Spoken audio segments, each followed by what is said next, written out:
नमस्कार। नेपालको राजनीतिबाट ठूलो खबर। राष्ट्रिय स्वतन्त्र पार्टी आरएसपी का सभापति रब्बी लामिछाने 5 दिने भारत भ्रमणका लागि नयाँ दिल्ली पुग्नुभएको छु।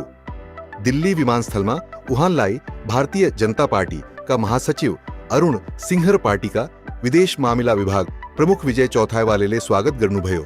यो भ्रमण भाजपाको निमन्त्रणामा भइरहेको हो र जुन 1 देखि जुन 5 सम्म सञ्चालन हुने।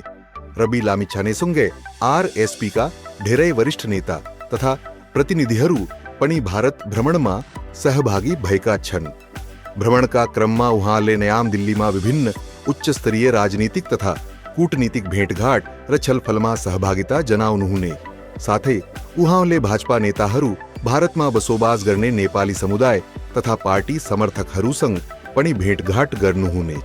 दिल्लीका कार्यक्रमहरू सम्पन्न भएपछि रब्बी लामिछाने अयोध्या भ्रमणमा जाने कार्यक्रम रहेको छ। नेपाल भारत राजनीतिक सम्बन्धका दृष्टिले यस भ्रमणलाई निकै महत्त्वपूर्ण रूपमा हेरिएको छु।